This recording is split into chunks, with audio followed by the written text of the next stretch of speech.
जाति समाप्त होती है जब उत्तर प्रदेश में बहुजन समाज पार्टी की सरकार बनी थी।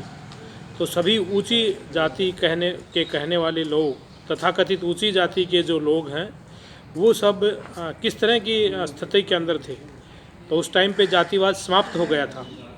जब कोई अधिकारी चमार चूड़ा लगा करके बैठता है, अपने आप को वो बराबर कहता है और बड़ा कहता है, तो जो आने वाले जो लोग हैं उनकी उनकी देखो कि किस तरह से वो सब लाभ लेना चाहते हैं और वो जो है फिर जातिवाद को समाप्त कर देते हैं।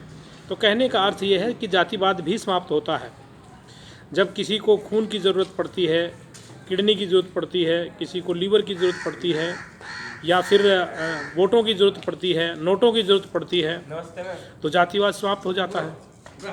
कहने का तात्पर्य ये है कि भारत के अंदर जो जातिवाद है वो एक स्वार्थ है, और जब दूसरे का जब स्वार्थ होता है तो उसका जातिवाद समाप्त हो जाता है। तो कुछ बदमाश जो लोग हैं वो उस भेड़िए की तरह से हैं, जैसे कि जब उनका स्वार्थ होता है तो वो अपना बहाना बना करके दूसरों को प्रताड़ित करते हैं और उनकी ज़मीनें छीन लेते हैं।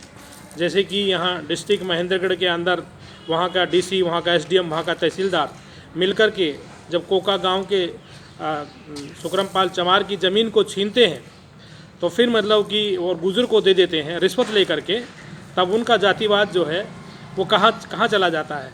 तो इस तरह से हम कह सकते हैं कि भाई जिससे डर गए उससे बड़ा कोई बदमाश नहीं है। और जो ताले हैं वो तो केवल शरीफों के लिए होते हैं। जब इस देश के अंदर जब हम लोग यहाँ पर डरने लग जाएंगे तो ये जातिवादी जो लोग हैं हावी हो जाएंगे। तो कहने का तात्पर्य ये है कि भारत के अंदर जातिवाद समाप्त होता है जब कोई एग्जामिनर चमार कास्ट से आता है, तो दूसरी कास्ट के जो लोग हैं, ब्राह्मण जाति के जो लोग हैं, यहाँ ठाकुर बिरादरी के जो लोग हैं, सभी लोग उसके पास सिफारिश करने के लिए आते हैं और उससे काम कराने के लिए, तो जातिवाद कहाँ समाप्त हो जाता है। तो सब जातिवाद की जो कहानी है ये यह कुछ नहीं है, ये सिर्फ स्वार्थ है और इससे घबराना नहीं है। जातिवादियों का मुकाबला करना है।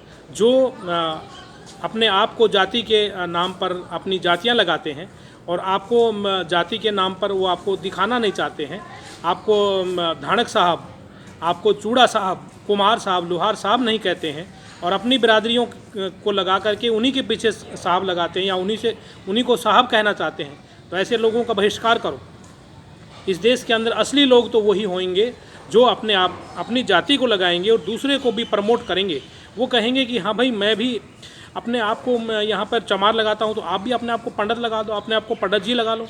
इस तरह से यदि लोग होंगे तो वो लोग जो हैं इस देश के अंदर बराबरी वाले लोग होंगे, न्याय पसंद लोग होंगे। वरना जो दूसरे जो लोग होंगे, हम उनको दकियानूसी और संकीर्ण मानसिकता के लोग कहेंगे। अपनी अपनी बिरादरी को लगाना, अपने अपने लोगों को अपने पास बुलाना और अपने लोगों का इलाज करना, अपने लोगों को न्याय देना, अपने लोगों के लिए ही काम करना, ये तो देशद्रोह है। और इस तरह से बहुत सारे जो लोग हैं भारत के अंदर जो कि इस तरह का काम करते हैं, तो हम लोगों को ऐसे जो दकियानूसी लोग हैं, ऐसे जो संकीर्ण और तंग मानसिकता के जो लोग हैं, उनसे घबराना नहीं है और उनको डट कर के मुकाबला करना है।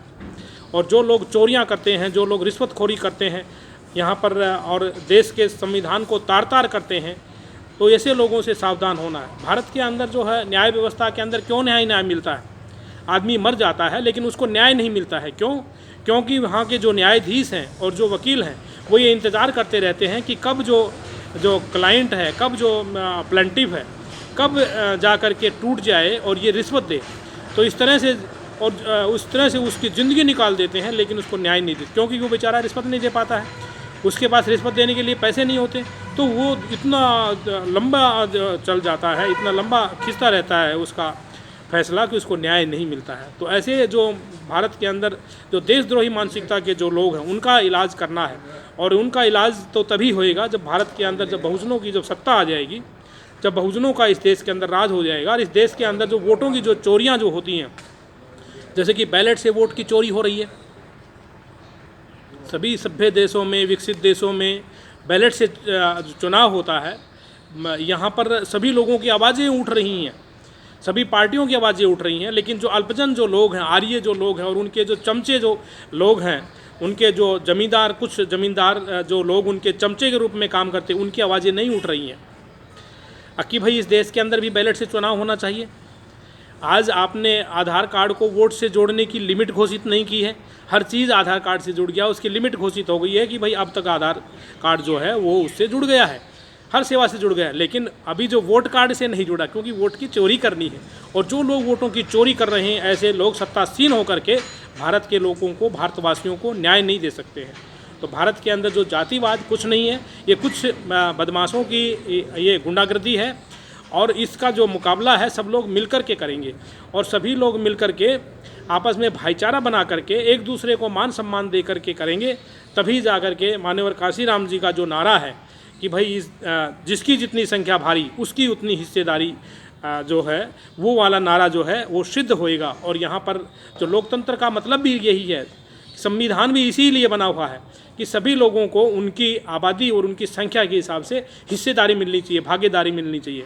राजनीति इसलिए नहीं है कि आप यहाँ सड़क दे देंगे, पानी दे देंगे, बिजली दे देंगे, शिक्षा दे देंगे, स्वास्थ्य दे देंगे। राजनीति इसलिए नहीं है। माननीय काशीराम जी कहते थे कि भाई राजनीति में सब लोगों को हिस्सा मिलना चाहिए, उसकी हिस्सेदारी होनी चाहिए, उसका शेयर होना चाहिए। जब पावर में शेयर होएगा, जब पॉलिटिकल पावर के अंदर सब लोगों का हिस्सा होगा, हर बरादरी का जब हिस्सा होगा, तो हम ये मानेंगे कि लोकतंत्र जो है भारत का जिंदा है। केवल महापुरुषों की मूर्तियां दिखा देना, महापुरुषों के नाम से पार्क बना देना, महापुरुषों के नाम से दूसरे भवन बना देना और उनको तुष्ट करके उनकी वोट छीन लेना और सत्तासीन होकर के गुंडागर्दी करना, ये कोई यहाँ पर जो है वो न्याय व्यवस्था नहीं है, लोकतंत्र नहीं है।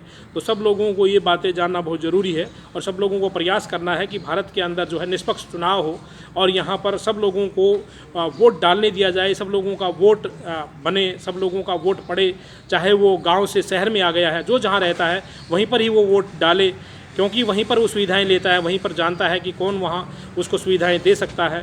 तो सब ये जो बातें बहुत महत्वपूर्ण बातें हैं, सब लोगों को इनको ध्यान से देखना है, सुनना है, जानना है और उस पर कार्य करना है। और इस वीडियो को ज़्यादा से ज़्यादा शेयर करना है, फैलाना है, और भारत के अंदर जो है लोकतांत्रिक जो व्यवस्था है उसको मजबूत करना है। इसी के साथ मैं सबको साधुवाद कहता हूँ। सबको जय भीम, जय भारत, नमो बुद्धाय, खुदा हाफिज़। मैं डॉक्टर R.K. चमार, बहुत सोशल एक्टिविस्ट, दिल्ली।